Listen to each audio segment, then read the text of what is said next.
नरेश काका के हाथ में वह वीडियो था जो सिर्फ एक रिकॉर्डिंग नहीं बल्कि 8 साल पुरानी सच्चाई का आईना था। उधर अरमान गुस्से में अंधा हो चुका था। उसके लिए अभीरा सिर्फ एक नाम नहीं बल्कि एक दर्द, एक धोखा और एक ऐसी याद बन चुकी थी जिसे वह मिटा देना चाहता था। जब वह लीगल पेपर्स लेकर मोहल्ले में पहुंचा था, तब उसके चेहरे पर साफ दिखाई दे रहा था कि वह अब किसी भी हद तक जाने को तैयार है। उसे सिर्फ अपना अपमान याद था, अपना टूटा हुआ भरोसा याद था और वह खालीपन याद था जो अभीरा के जाने के बाद उसकी जिंदगी में बस गया था। मोहल्ले के लोग हैरान थे कि आखिर एक पढ़ा लिखा समझदार इंसान इस हद तक कैसे गिर सकता है कि पूरी कॉलोनी को उजाड़ने की ठान ले। लेकिन अरमान के भीतर का तूफान किसी को दिखाई नहीं दे रहा था। वह जब भी अभीरा को देखता, उसके भीतर जमा हुआ गुस्सा फूट पड़ता। उसे लगता कि अभीरा ने उसे, उसके परिवार को और सबसे बढ़कर उनके बच्चे को छोड़कर अपनी नई दुनिया बसा ली। यही सोच उसे अंदर से तोड़ती भी थी और कठोर भी बनाती जा रही थी। जब अभीरा स्टे ऑर्डर लेकर उसके सामने खड़ी हुई तो एक पल के लिए दोनों की आंखें मिलीं। उन आंखों में नफरत से ज्यादा दर्द था, शिकायत से ज्यादा अधूरी बातें थीं। लेकिन अहंकार ने दोनों को चुप रखा। अरमान ने ताना मारते हुए कहा कि अब देखता हूं तुम खुद को कब तक बचा पाती हो। उसकी आवाज में चुनौती थी, मगर कहीं न कहीं उम्मीद भी थी कि शायद अभीरा कुछ ऐसा कह दे जिससे उसका गुस्सा पिघल जाए। मगर अभीरा भी चुप रही। वह जानती थी कि सच उसके साथ है, लेकिन वह यह भी जानती थी कि सच बोल देने भर से हर जख्म नहीं भरता। नरेश काका दूर खड़े यह सब देख रहे थे। उन्हें अब समझ आ चुका था कि इन दोनों के बीच सिर्फ जमीन का विवाद नहीं, बल्कि रिश्ते का मलबा पड़ा है। जब उन्होंने अरमान को यह कहते सुना कि अब सिर्फ दुश्मनी का रिश्ता बचा है, तो उनका दिल कांप उठा। उन्हें याद आया कि कैसे 8 साल पहले एक गलतफहमी ने सब कुछ बदल दिया था।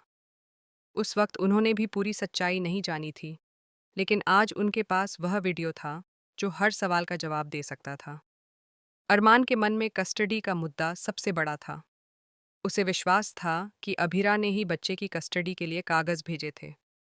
उसे लगा था कि वह उसे पूरी तरह उसकी जिंदगी से निकाल देना चाहती है।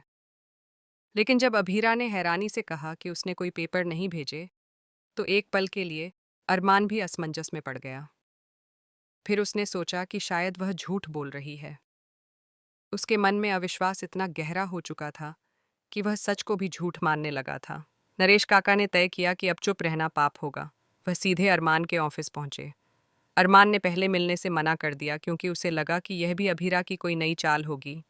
लेकिन जब नरेश काका ने कहा कि बात उसकी माँ के बारे में है, तो अरमान का दिल धड़क उठा। माँ उसके लिए भगवान के समान थी। वह यह सोच भी नहीं सकता था कि उसकी माँ किसी भी गलत काम में शामिल हो सकती हैं। जब वीडियो चला तो कमरे में सन्नाटा छा गया। स्क्रीन पर साफ दिख रहा था कि विद्या ने अभीरा को मायरा से दूर रहने की कसम दी थी। उनके शब्दों में सख्ती थी और चेतावनी भी। उन्होंने साफ कहा था कि अगर अभीरा ने मायरा से मिलने की कोशिश की तो उसे हमेशा के लिए दूर भेज दिया जाएगा।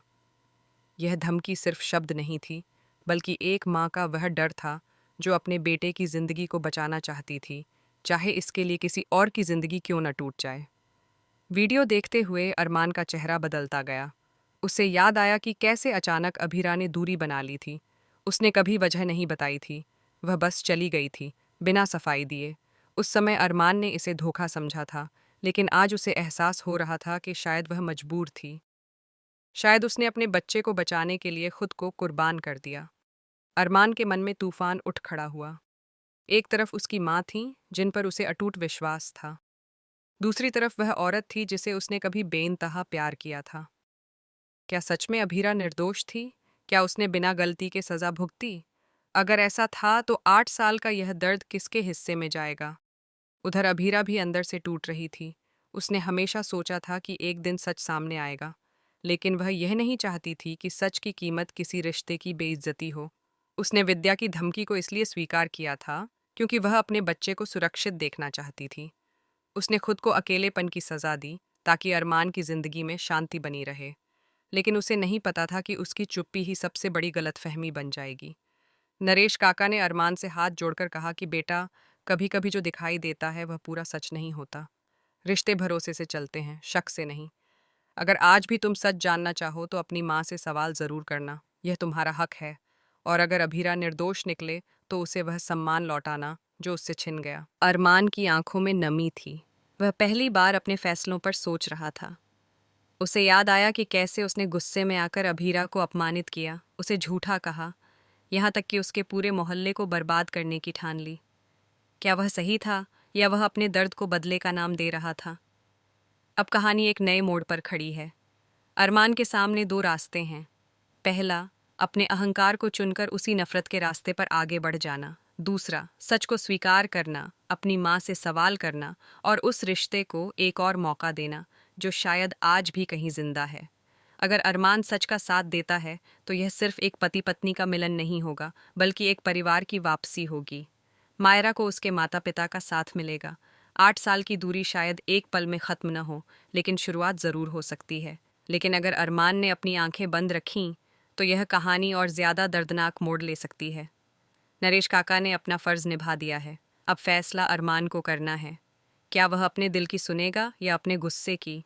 क्या वह उस औरत को समझ पाएगा जिसने उसके लिए खुद को मिटा दिया, या फिर वह उसी गलतफहमी को सच मानकर अपनी जिंदगी का सबसे बड़ा फैसला कर बैठेगा?